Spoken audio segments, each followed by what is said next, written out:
Morning as we go to the Chitas. So today we're holding Parshas Mishpatim, which is in Deuteronomy. In the book of Exodus, Shemos, chapter 21, verse number 1. Name, and these are the laws that you shall put before them. Rashi says, wherever it says Eila, wherever it says these, in the Torah, these words is used to separate them from the stated previously, where it says and these, it means that to add on what's been said previously. When here it says ve'ela and these, that just as has been previously stated, namely the Ten Commandments, were from Sinai, so these were also all the laws of the Torah are from Sinai. Now, why would this section deal with the laws connected to dealing with the altar? To tell you that thus you shall place the Sanhedrin. The Torah wants to tell you, ended off last week, the Parsha where the Mizbeach should be and how you should make a Mizbeach.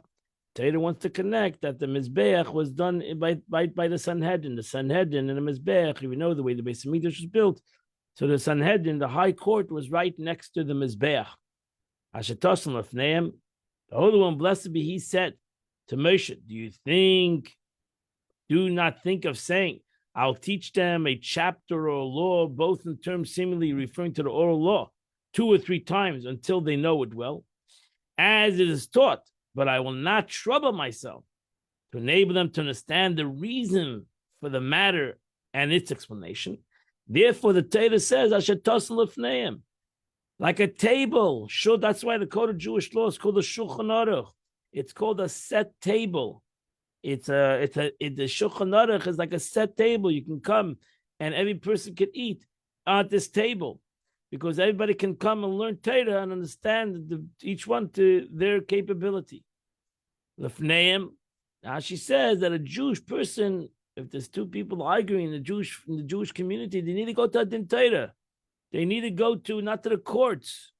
They need to go to the Gentile courts, even if you know that that the Gentile judges judge a certain law similar to the law of Israel. Do not bring it to the courts. First, you go to Din Torah. One who brings a Jewish lawsuit before Gentiles profanes the divine name and honors the name of idols to praise them. As it said, for not like our rock, God is their rock, but yet our enemies judge us. We let our enemies judge us. This testimony is to our esteem, their deities. So therefore, you need to go to a best. Verse number 2, Jewish court. If you acquire a Hebrew slave, you can work with him for 6 years. And on the 7th year, you need to let him go out free, which means basically you only can acquire a Jewish slave for 6 years. Rashi says, Eved Shu Ivri, we're talking about a slave who himself is a Jew, or perhaps it means only a slave of a Hebrew. That means a Goyish slave whom was brought by a Hebrew. And concerning him, the Torah says he works for 6 years. How then do I apply the law in the following verse? The Torah says in the next verse, that you shall become your inheritance, that the non-Jewish slave comes to inheritance. So therefore you have 2 verses that argue with each other in essence. So therefore we must be talking in this verse with a Jewish slave. That in the next verse is talking about a non-Jewish slave. But one to serve and purchase the Israelite goes free after 6 years. Therefore, Torah says, should your brother, a Hebrew man, be sold to you, that's later on in Deuteronomy, shall serve you 6 years. And that's the 3rd verse, which explains the 2 verses. That this verse is talking about buying a Jewish slave, acquiring a Jewish slave. And the next verse is Torah is talking about acquiring a non-Jewish slave. Now I said, what do you buy a slave? Therefore, we should know that Torah is talking about from the hand of the court. Why would a court sell a slave?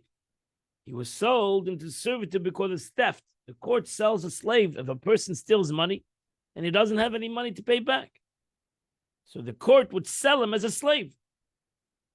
And that's how he paid back the person he stole money from. served to the theft and said he has no money, he was sold as a theft later on. Or perhaps it refers to only one who sold himself into servitude because of poverty. So maybe that's another way. A person that can't support his family. So he goes and sells himself as a slave. But if the court sold him, he does not go free after 6 years. How do you know if the court sells him, he goes free after 6 years? When the Torah says, and if your brother becomes impoverished besides you and sold to you, so that's in Leviticus. So we have that verse already. That the Torah is talking about if a person sells himself. One who sells oneself because of poverty is mentioned here. So to avoid repetition, how do I apply should you buy? By understanding that it's talking about selling by the court. So there's two ways a person can be sold, either by himself or by the court. And both of them go out at 6 years. Lachofshi means to free. In Begapa Yave, if he comes alone, Begapa Yetze, he goes out alone. In Baal Ishu, if he was a married person, B'yatzi Ishtima, his wife goes out with him. What does the Torah tell us? His wife is not a slave. We'll soon see. In Begapa Yave, Rashi says, if he was not married, as the Targum Lembilu Chudayu, the expression Begapa means with his skirt, so to say, his cloak, meaning he came only as he was, along with his clothing and skirt and garment. Begapa Yetze. This tells us that if he was not married at first, we know the Torah allows you, the master, the owner, to so to say marry him with a maid, to have children from this union. When he leaves, he can't take the maid with her. And that's Begapa Yave. If he comes empty-handed, he leaves empty-handed. In Baal Ishu, if he's a married man, he's married to a Jewish woman. So Rashi says, now who brought her in? That she should go out. She's not a slave. He's the slave. And the text informs us that whoever purchases a Hebrew slave, he now has to support his wife. And not only has to support his wife, he has to support his children. And that's it's a tzedakah in essence. When a person buys a slave, a Jewish slave, he's simply in a way of supporting this family. Here we have a law in the Torah that a Jewish slave can marry a woman, a non-Jewish woman that is a maid in the master's household, that he's allowed to give this Jewish man a maid, a non-Jewish woman, and they can have children from this union, or daughters, so they don't belong to him. This woman, and it was a maid, belonged to the master, and so to the children belong to him. And he goes out again empty-handed. Now she says, from here we deduce to the master, the owner who bought him as a slave, is the option to give him a slave, Canaanite maidservant, in order to get slaves from it. Or perhaps it means that an Israelite woman, if the scripture said a woman and children shall belong to her master, and a Jewish woman, even if she's a slave, doesn't belong to him either. So we must be talking about a non-Jewish slave. Scripture says a woman and her children shall belong to her master. Thus, he's speaking about a Canaanite woman. For a Hebrew woman, she goes also free after 6 years. And even before 6 years, when she develops signs of puberty, that's a whole new law we'll soon see, she goes free. So even a maid servant is not a maid, not a servant, a girl. It could be even less than 6 years. It could be a couple of months that she's going to be a servant. When she develops signs of puberty, she goes out free. As it says, but your brother, a Hebrew man or Hebrew woman, that shall serve for 6 years. This teaches us that a Hebrew maidservant also goes out free. The majority shall be there with 6 years. If the slave says, I love this master, I like it, this is a good life, I don't want to go out. As Bonai, I have a wife over here. I have a wife over here, he gave me a wife, and I have children from this wife. I don't want to go free. I like this maidservant. So I don't want to go free. I want to continue my service. I don't want to go free after 6 years. Then the master brings him before the court. Then he brings him before the doorpost, or to the door or the doorpost. And his master gives him an earring. He becomes his servant. He can continue to be his service. La'ilam over here it says forever, but we know halacha says until the year of Jubilee. Elalikim, Rashi said lebezdin, he has to come to court to consult by the seller, for they sold him. The court sold him, so he has to go to the court. Eladela said mezuzah. I might think the doorpost is a qualified place in which the borer said, you should put his ear in the doorpost. Therefore, Torah tells you just thrust into his ear and into the doorpost. Into the doorpost, but not into the door, but not into the doorpost. What then does the doorpost mean? Text is comparing the door to the doorpost. Just as the doorpost is upright, attached to the house, likewise, it's not called a doorpost, so the door upright is attached to the door, may not be used in ritual boring. You need to have that the door or the doorpost are part of the house. Why in the doorpost? We'll soon see. Why by the doorpost? We'll see in the next Rashi. Hayemanis, Hayemanis, he took the right ear, perhaps means the left ear. Therefore, the Torah says, Oizen, ear. Here it says Oizen. Here we have a Gezeda Shava. The way we learn the Torah, it says Oizen in this verse for the purpose of Gezeda Shava, which means places similar words, which indicates that the ruling pertains to one situation applies to the other. That's one of the way the 13 principles, the way the Torah is expounded upon. It states here his master bore his ear, and it states regarding a matzayda, when a person becomes a leper. So it says, when it comes to purify him, it says they'll put it on the right ear of the one who's becoming pure. So with there, the Torah says the right ear with the same word oizen. So you make a gezeda shava. Over here it says oizen. Over there it says oizen. Over there it says the right ear. Over here it means the right ear. Now, why was the ear chosen to bore out of all the organs of the body? Bechlam Zake said, the ear that heard at Mount Sinai, you shall not steal. And then he went and stole, shall be bored. The next text referring to one who sold himself into servitude means that the ear heard, the children of Israel shall be slaves to me. And this guy went and acquired a master for himself. And this is connected to the doorway. She shall be bought. I'm Shimon used the interpretation of the verse in a beautiful manner, like the bundle of pearls, an amount of perfume in this way. Why were the door of the doorpost singled out from all the fixtures of the house? The Holy One, blessed be He. The door and the doorpost were witnesses when I passed over the lintel of the doorpost. And I said, for the children of Israel as slaves to me. They are my slaves. I took them out of Egypt to become servants to me, to serve me. For the children of Israel are slaves to me. They're my slaves, but they are not slaves of slaves. And yet this one went and acquired himself a master. Shall be born. So therefore, this guy wants a master lo'ilam. He wants to be a servitude. He should be a servitude to God. Avadali o'ilam. Now she says that until the Jubilee, as I said, o'ilam does not mean forever. It means until the Jubilee. This is a 50-year cycle. Or perhaps it means little forever, as a parent meaning. Therefore, the Torah states in reference to the Jubilee, each man and his family shall return. So, Ish el Mishpachte Teshuva, this book verse in the Vayikra, which means this informs that the 50th year is called Olam. It's also called Olam, forever. 50 years Jubilee is called a whole lifetime. But this does not mean that he must serve him, master the entire 50 years, but he must serve him until the Jubilee. So the question, when is the Jubilee?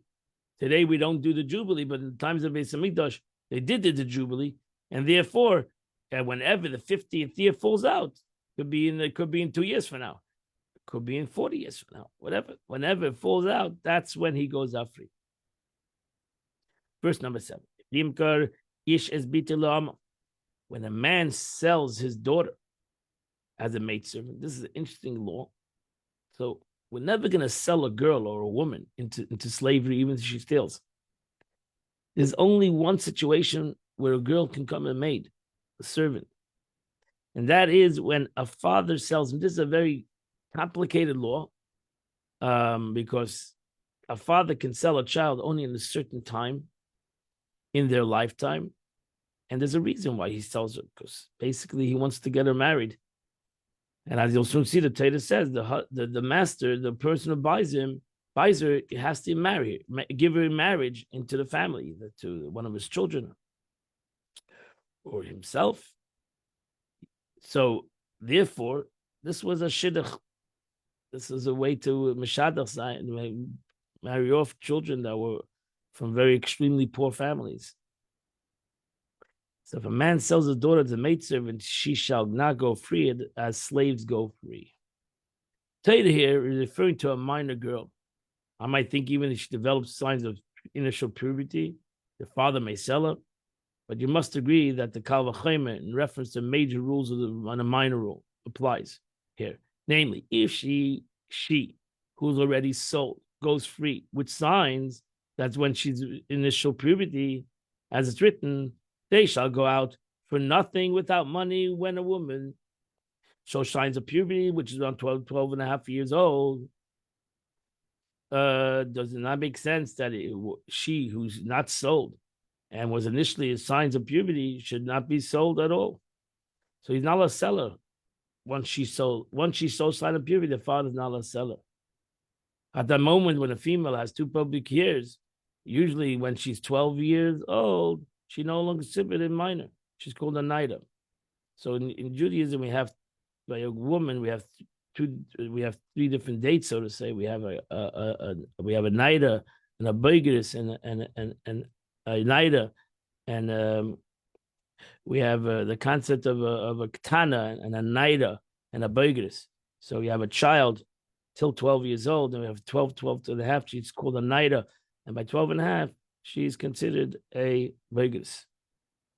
So usually a Torah, she's no longer considered a minor. She's called a naida. She is, however, still under the father's jurisdiction until 6 months later. It's a 12 and a half. When her breast is developed in a certain stage, then she's called a boigeris, a mature girl. In case of a Hebrew maidservant, the father may sell her only when she's a minor, and not after she became a naida. So he's allowed to sell her before 12. Once she becomes a naida, 12 to 12 and a half, he doesn't have the right to sell her. This kitzeis avodim, this emancipation of Canaanite slaves who go free because of the loss of a tooth. It's another law. It's interesting that the Torah tells us that if you hit your non-Jewish slave and you knocked out a tooth, you hurt him, you have to let him free. Not abuse any your slaves. This one, a maidservant, however, did not go free because of a loss of it. The Yiddish slave does not go free from that. But she will work to complete her 6 years until Jubilee. Because again, a Yiddish slave was sold to repay back money. And they need to repay back their money. They were sold for that reason. A Jewish girl was sold to get married. So a Yiddish slave has to finish his 6 years. A Goyish slave was not sold for money, to repay back anything. So therefore, if you hurt your slave, you have to let him free in Torah law. You hurt your slave, you got to let him free. He's not your slave anymore, even if he's a Goyish slave. Which comes first to be first. So the question is, when it comes to, she work until completes the 6 years or until the Jubilee year, or until she develops signs of puberty. So there's 3 things the way a Jewish girl goes out of slavery: either Jubilee or the 6 years, or she becomes an adult. She becomes 12 and a half, 12 years old, 12 and a half. Whichever comes first will be the first event to affect her freedom. And her master will reimburse her for the value of her eye and the value of her tooth. But now he owes her money. When it's a Jewish slave, he has to pay her. Nezek, tzar, ripur, sheves, boishes. Right? There's 5, that's later on. There's 5 different punishments that a person receives if he hurts somebody, he hurts another Jew. The other stage, or perhaps it's not so intention of the verse, but she shall not go free as a male slave goes free, meaning after 6 years or in the Jubilee. Therefore, the Torah stage, should your brother, a Hebrew man or a Hebrew woman, be sold to you? This compares a Hebrew woman to a Hebrew man in regard to all ways he can be freed. Gosh, as a man, Hebrew man goes free in 6 years of service, or in Jubilee. Or so too, a Hebrew woman goes free following 6 years of service or Jubilee. Whatever meaning shall go free as is. So, what is the meaning? She shall not go free as slaves go free. This means that she'd not go free with the loss of a tip of a limb, so as do the Canaanite slaves. I might think then that only Hebrew maidservants does not go free due to the loss of a tip of a limb, but a Hebrew man does go free because the Torah says over here about a woman. Therefore, the Torah compares a Hebrew man to a Hebrew woman, just as a Hebrew woman does not go free with a loss of a limb. Neither does a Hebrew man go free with the loss of a limb. So basically, what happens with a man and a slave of a Jew, a Jewish slave, whether it's a man or a woman, they're going to go free at 6 years or in the year of Jubilee if they want to stay longer, or if Jubilee comes before the 6 years. And then the master is going to owe money. He's going to have to pay them. So now here comes the pasuk. Verse number 8 tells us why the master took her as a slave to begin with. And that is that to marry into the family. And if she is displeasing to the master, when she goes into puberty, who did not designate her or himself, then he should enable it to redeem. He has to redeem her. He can't sell her. He has to push it, let her out free. The big deba when he betrays her. How does he betray her? By not marrying her, by not marrying him in the family. Now she says, he doesn't want to marry. He doesn't want his family to be married with this girl. For he should have designated her and married her. And the money paid for her purchase is the money of her betrothal. And that was the whole reason why he took her into this servitude. Here Torah hints to the mitzvah, the master to marry her. That's his mitzvah. That was the reason why he bought her. And the money that he gave was the money, what's called nadin. Neither the money the value would have been given to the girl's father in order to marry her. The mother and father received for selling his daughter, and now becomes the money of betrothal from her master. After Yitlay Makam, now she says, this means the master should give her opportunity to be redeemed and go free, for he too assists in the redemption. Now that the opportunity that he gives her, that he deducts from her redemption, according to the number of years that she worked for him, as if she had been hired by him and not a slave. How so? Let us say he bought her for a mana, 100 zud, let's say, and she worked for him 2 years. We'd say we know that she would ultimately leave at the end of 6 years. This means that she bought each year was 1/6 of a mana. Bought her for like $20 a year, accept 2/3 of the mana for her pay, and pay the remaining 4 years and let him leave. Rashi says that neither the master nor the father has a right to sell her to anyone. The big deba comes to the big deba if the master comes to betray her and not fulfill the commandments of designation. The father too, since he betrayed her and sold her to this one. And if he marries her, designates her to her son, he marries her off to her family, to the family. That was the idea to begin with. He has to treat her like a regular Jewish woman that marries in the family. Now she says, to her son, the master chooses her as a wife for his son. This teaches us that the son also stands in his master's place to designate her if his father so desires. He does not require another betrothal because he married already, but he can say to her, behold, you are designated to be the money I gave to your father, like I gave the money to your father. That's the betrothal. Mazel tov, you are now married. Kimishpat abonis sheik susa v'nasa, meaning he's obligated sustenance, clothing, and marital relationship like she married any other woman. And if you would marry another woman, Torah allows a man to marry more than one woman. When you marry another woman, you have to treat both women equally. You cannot diminish any aspect of one woman for the other woman. In addition to her, for the main servant already designated. Sheda, what means Sheda? Sheda is food.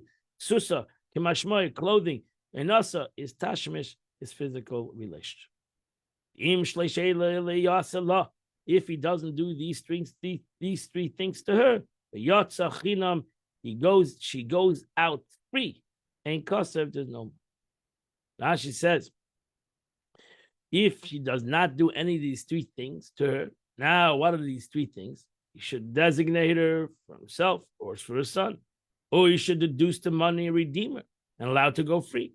But this master designated her neither to himself nor to his son, and she could not afford to redeem herself. So what do you do in this case?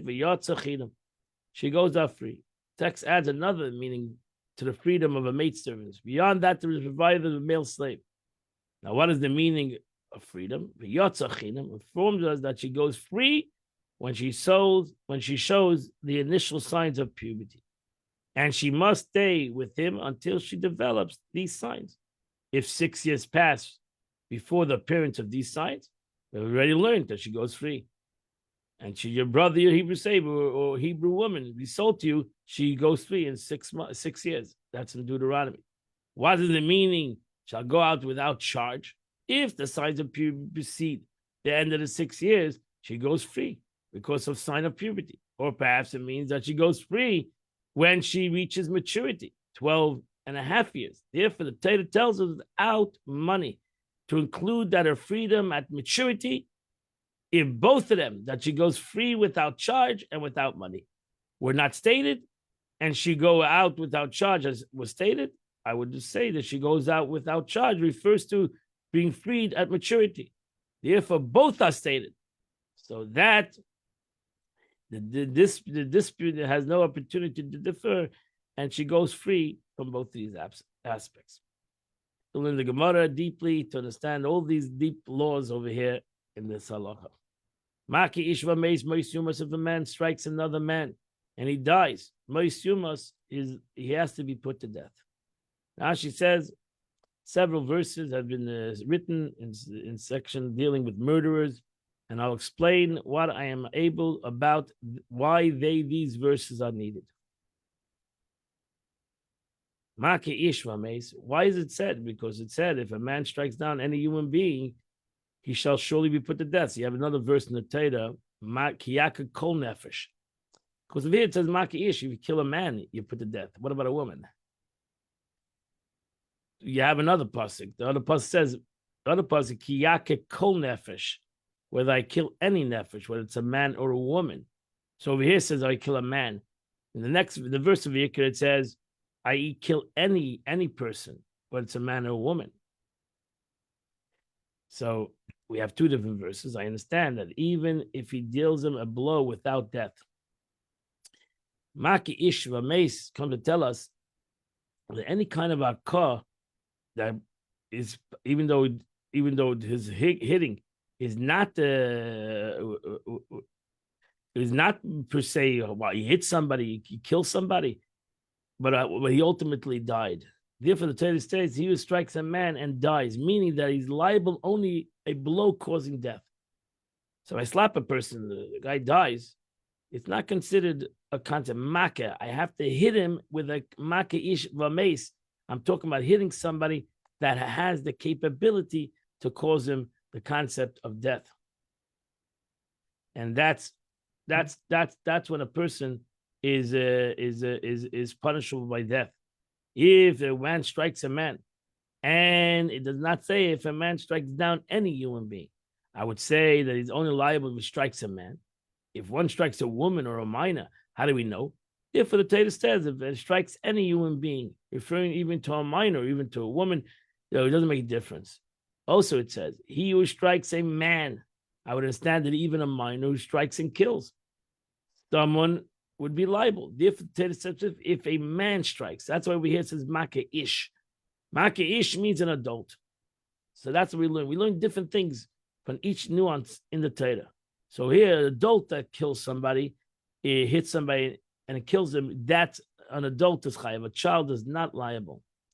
If a man strikes down, but a minor strikes somebody down, also. If strikes down any human being, implies even non-movable infants. Therefore, what the Torah says here, he strikes a man, implying one is liable if he strikes a viable infant. That's another lesson in the Torah. If somebody kills somebody that's under 30 days old, in Torah law, it's until 30 days, you're not a viable human being. There's a question if you're going to survive the 30 days. And if somebody kills you within 30 days, before 30 days of your life, then you're not the concept of murder, intentional murder. The one who does not stalk him, but God brought it about into his hand. This is unintentional murderer. I'll make a place for you till you can flee. She says, and did not lie in wait for him, and did not intend to kill him. Tzida again is a lashon of lying in wait. Now she brings down all the psukim that shows that tzida means that, so to say, ambushing somebody, planning, killing. It was a mistake, so I didn't plan this thing. I had a mistake. I was walking up a ladder. I fell off the ladder, and Yankov fell off the ladder, and then by mistake, Shimon was underneath the ladder. So Ina Liyadi made it ready for him. An expression similar to no harm will appear, for no wrongdoing was prepared. Yeuna, and he prepared himself, Misana, against him. Elakim Ina Liyadi. Now, why should this go out before him? Ina Liyadi. That is what David said, as the proverb, the ancient one said. The wicked one comes from wickedness. The proverb, the ancient one, is a Torah, which the proverb, the Holy One, blessed be He, who is the ancient one of the world. Now, where did the Torah say that the wicked comes from wickedness? This refers to what God brought it into his hand. The Eibishter made him kill somebody. To what is this text referring to? The Eibishter, Lakim in Liyadi, the Eibishter, God brought him to murder. Two people, one who killed unintentionally and one who killed intentionally. But there's no witnesses who would testify in the matter. So you have two people. One that killed unintentionally, it's nothing to do with him because he killed unintentionally. And then you had a concept of a guy that killed intentionally, but there's no witnesses. You can't put him to death either in Torah law. So what happens? The Eibishter brings about a story. Two people, one killed intentionally, one killed, but there's no witnesses who testify the matter. This one who killed intentionally was not executed. And this one who killed unintentionally was not exiled. So the Holy One, blessed be, because there was no witnesses, so brings about both of them to an inn. In Iliyadi. They both happened to go on vacation at the same time to the same hotel. The one who killed intentionally sits under the ladder for whatever reason. The guy who killed intentionally decided to sit under a ladder. And the one who killed unintentionally is ascending the ladder. And he falls. The Eibishter brings it to his hand. Suddenly he slips on the ladder. And he kills, and he lands on the guy sitting underneath the ladder. Kills him unintentionally. But now it's the middle of the inn. And a lot of people see it. Now he has to run to the city of refuge. So the Eibishter brings about the death of the guy who killed intentionally without the witnesses.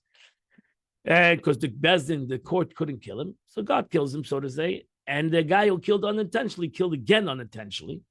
That means the wicked do wicked things. That's the meaning. If you kill unintentionally, it's meaning like you need to go to the city of refuge. So you have to go to the city of refuge. God forces you to go to the city of refuge. Now we have witnesses because the guy is in the middle of an inn. The guy everybody was at the swimming pool, and they all saw him fall on the guy. And now he has to go to the city of refuge because he got to run, because we know that he killed somebody and even unintentionally. The result is the one who killed unintentionally is exiled, and the one who killed intentionally had his day in court. Now she says even the desert where the man was murdered, should flee, and the places afforded the sun. So they created a city of refuge in the desert. And which was a city of refuge was the camp of Levite, was the city of refuge in the desert, which ultimately was the same thing in Eretz. So the city of refuge was the cities of the Levites. Verse 14, if one plots deliberately against his friend to slay him, Ba'arma, with cunningly, planned this, intentional murder, then you have to even take him off the altar, you have to kill him. Now she says, what does it say? Because it said, one who strikes a man that he shall die, surely put to death. In verse number 12, I may understand this applies to a physician who killed the patient, an agent of court who killed in the minute, because he also did it. He hit him 40 times and the guy died. Or the doctor did something. He went in and I made an operation. It's an intentional act. Guy died. Can't say he didn't do no intention. You cut the guy open. And now he died. The father who strikes his son. The teacher who disciplines his student. And the unintentional killer. Therefore, the Torah says, but he did not plot deliberately. Murder, intentional murder means I plotted to murder somebody. I didn't plot to hit my child, chas v'shalom, for Yankel to hit his child. He didn't want to kill him. That was not the point. He wanted to discipline him. The doctor needs to do the operation. That's his job. And that's why they make you sign before the operation, chas v'shalom. You might not make it. Chas v'shalom. So because the doctor wants to save you, he doesn't want to hurt you. They want to discipline the student, although intentional and striking, they did not act cunningly. They didn't act a cunning way to kill somebody. Even if he was a kohen that killed somebody intentionally, you take him, he says, wait a second, I'm doing avodah, I'm doing the service of God. I'm on the mizbeach. You got to wait. No, we don't got to wait. You're an intentional murder. Get off the mizbeach. We're taking you to court. Verse 15. If somebody hits his father or his mother, it shall be put to death. Now she says, since we learned the links, one who strikes one's fellow is liable to make monetary compensation. When Yankel hits somebody else and he makes him a bruise, he has to pay him. When it comes to your parents, it's worse. You hurt your parents, chas v'shalom, then you're liable for death. Text has to state the one who strikes his father is liable for death penalty. But he is not exactly a blow causes a wound. So somebody has to hit his parents in a way that it makes him a black and blue mark. Whether it's your father or mother, he's killed with strangulation. Somebody kidnaps a man and sells him. And he's found in his possession, he's put to death. Now she says, why is this said? Since the law of kidnapping is mentioned elsewhere.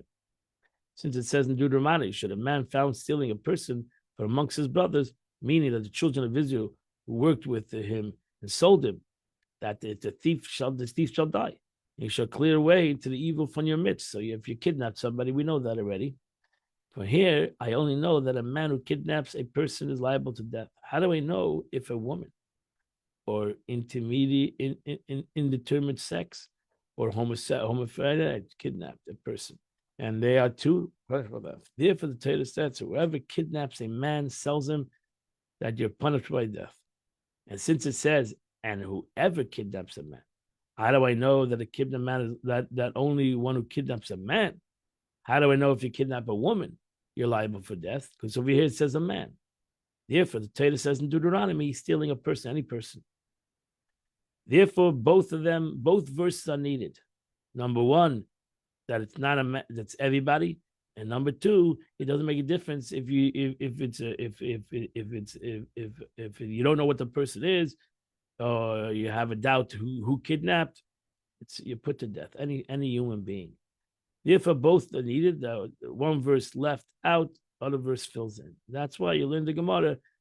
Why every verse is needed. It's Gemara Sanhedrin. What does it mean? The witnesses saw. That's what Yada means. You're caught red-handed by witnesses that he kidnapped and he sold him, and the kidnapped man was found to hand prior to sale. Mois Yumas. Now she said, whenever it says the word Mois Yumas, the Gemara says is strangulation. Every death penalty mentioned in Torah without qualification is strangulation. That's the way it is. Verse number 17. One who curses his father or mother, Mois Yumas, shall be put to death. Now she says, Lama Nema. Why is this said? Since scripture says any man, any woman who curses his father or his mother shall surely put to death.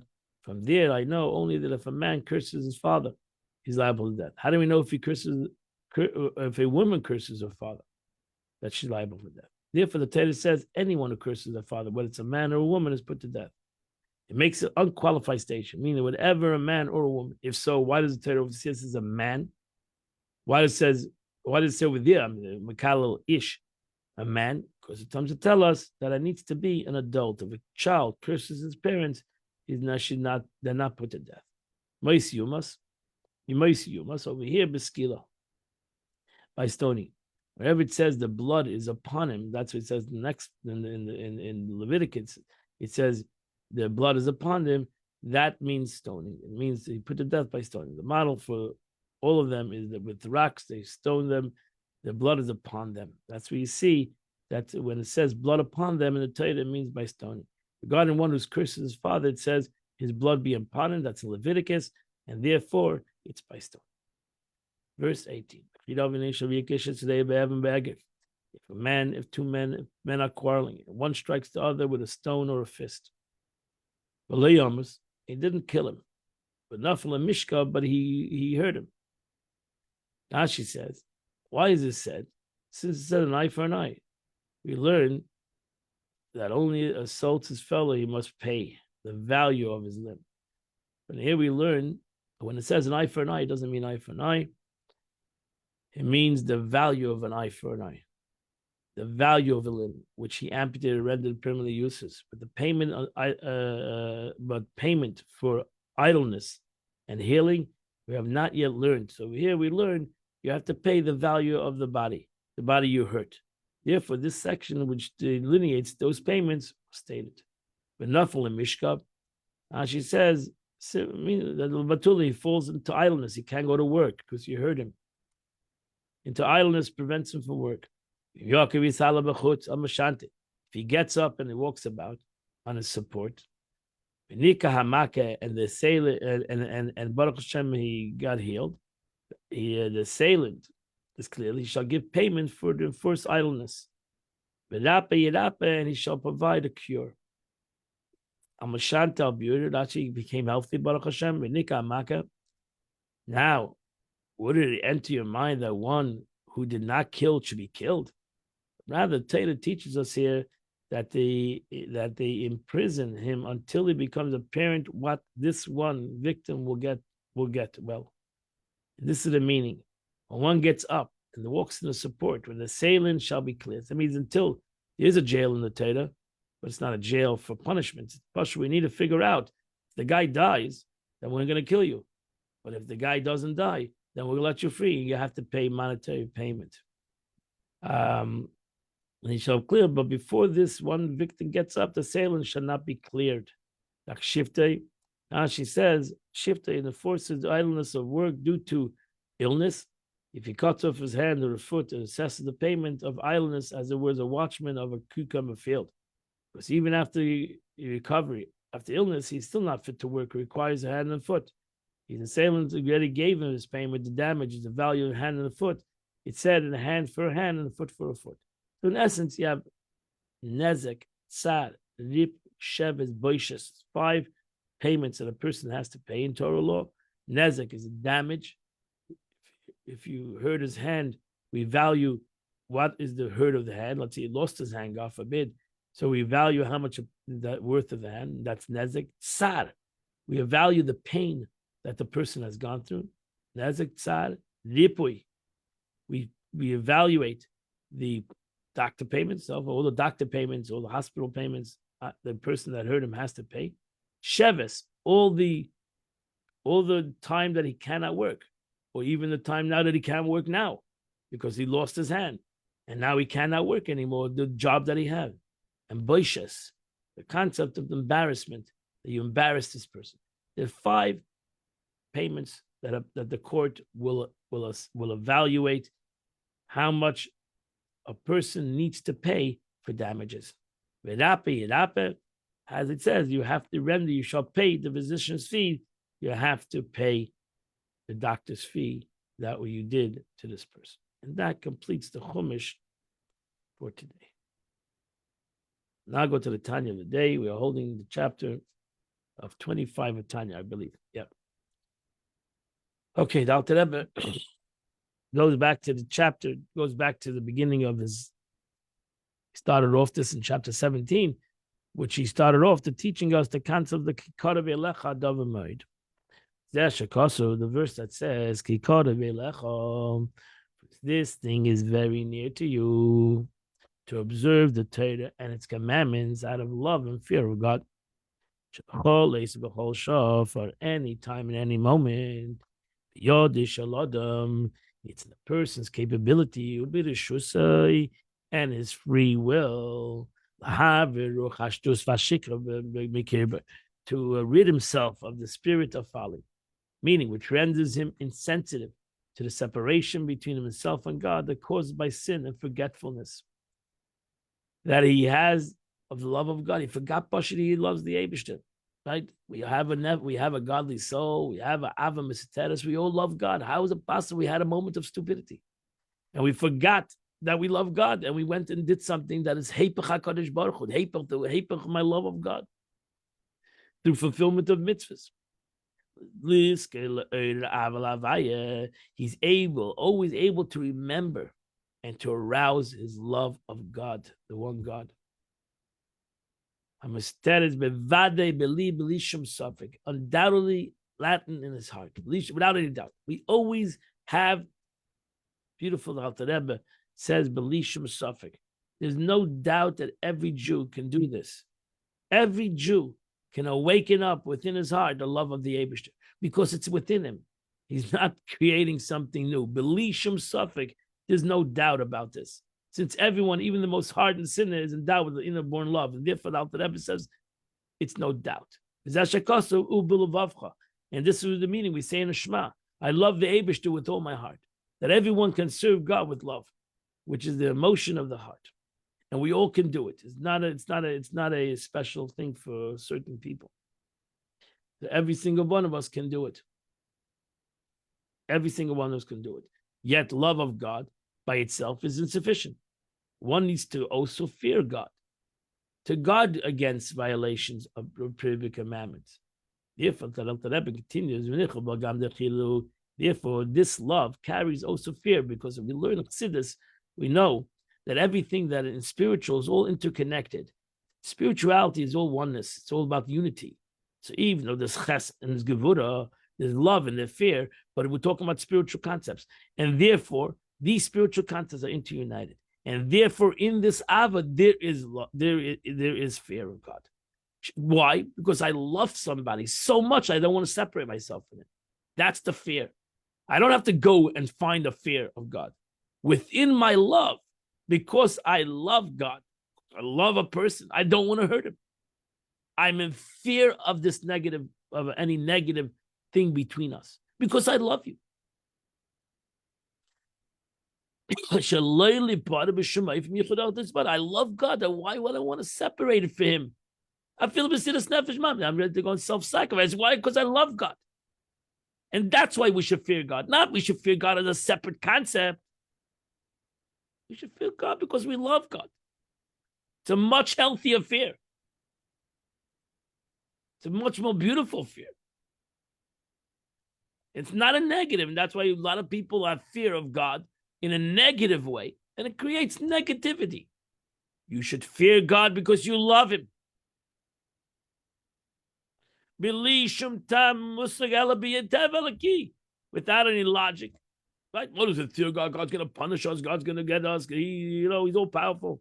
We're going to go to Gehenna.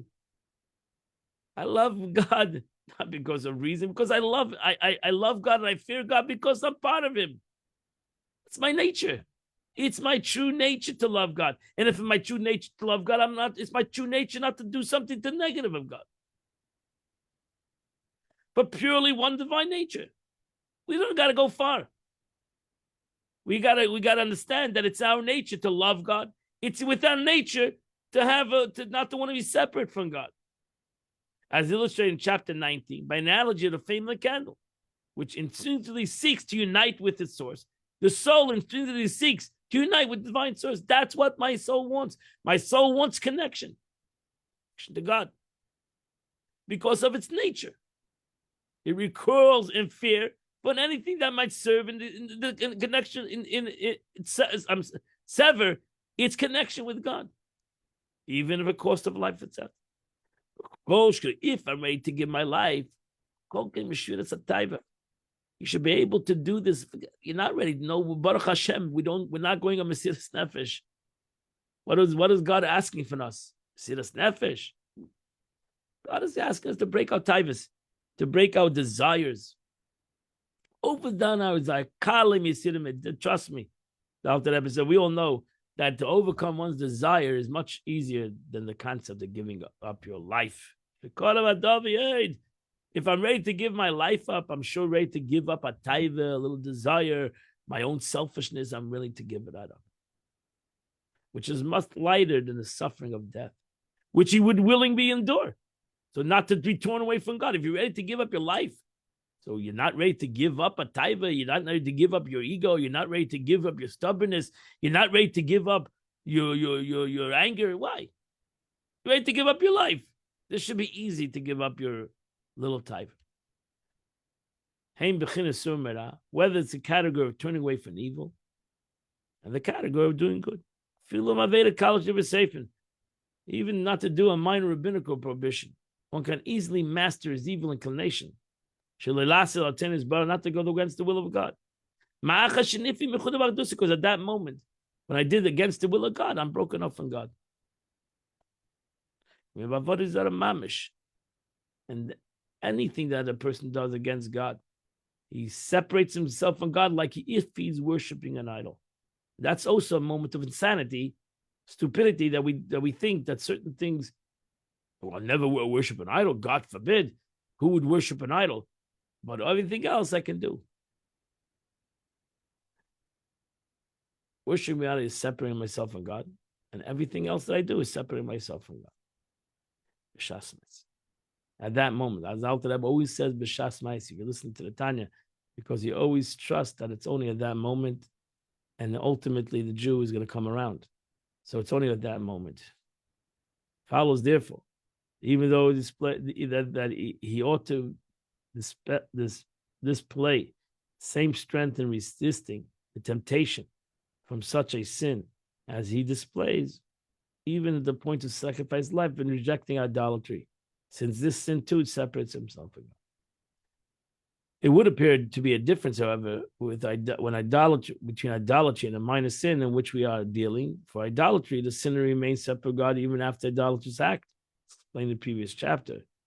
Where a minor sin, the separation only lasts as long as the sinful act itself, especially a rabbinical sin. The Rebbe refutes this argument in the next paragraph by stating, in the case of idolatry too, there is a means of ensuring that the separation with God brought on thereby ends immediately after the act. And that's tshuva. We have tshuva. Every act should end immediately, whether it's idolatry or a simple act. Every act should end the second after I do it. And the Eibishter put in the clause that every act can be changed ASAP, whether it's idolatry or anything else. I can do tshuva, Baruch Hashem. The method is tshuva, repentance. Despite the fact that this resource is available to him, a Jew would rather be killed than practice idolatry. Right? Say, what's wrong? I could do idolatry, then do tshuva. No Jew wants to do idolatry. And Jews went on Mesiras Nefesh throughout history not to do idolatry. And they were, even though they can do tshuva. Just like in anything else they can do tshuva, they can do tshuva of idolatry too. Yet they never did idolatry. They were ready to go on Mesiras Nefesh not to do idolatry. So therefore, just like every Jew knows that there's tshuva for idolatry, he doesn't use the loophole. Because why? Why don't you use the loophole? Do chas shalom. We could do idolatry and do the loophole. Just like any other aveda I do, I have a loophole. I find a loophole. So idolatry also has a loophole, but I don't use the loophole. I don't want to use the loophole. Why? And that's not because it's not the point that I'm worried what the sin's going to do after. A Jew should worry about the sin does now. And that's why he doesn't do it. He doesn't do the sin, doesn't do idolatry because he knows he gets cut off from God now. Oh, but he can fix it later with tshuva. But he doesn't want to be cut off from God now. So if you understand that concept, there's no difference between idolatry and any other sin. Because right now, whatever I do, that's an aveda, evil, that's not right. This moment, I'm being cut off from God. And not worry, oh, but it's not so bad. I can fix it. It's easy. It's an rabbanan. It's rabbinical law. It can be fixed in a second, blah, blah, blah. But right now, that's the point of the sin. Not what's going to happen 10 minutes from now or right away after I did sin. It's right now I have to be worried. And right now, I'm cut off from God in any aspect that I do. That is negating myself from God. So if for one can accept even a momentary separation with God, he may now apply the same consideration to refraining even from a minor sin, since it's so imposed upon him a separation from God, albeit a momentary one. What's the difference? Cut off is cut off. If I want to cut myself off, that's a sad situation. So the Alter Rebbe, as Chassidus always tell, don't worry what the sin accomplishes or what the sin's going to do to you. Worry about the sin. The sin is a cut off from God. That's the most important thing of the sin. I'm cutting myself from God. How can a person who loves God want to be cut off from God? It's the same thing in any relationship. That's why Shlomo Melech compares the relationship between us and God, between our husband and wife. Why would I want to break this relationship with my wife in any kind of aspect? Why? Whether it's a small thing or a big thing. We all want to have a happy house. We all want to have shalom bayis. We all want to have a beautiful house. And how do you do that? I will never do anything, hopefully, that hurts my wife. And I will only try to make her happy. And hopefully it's both ways.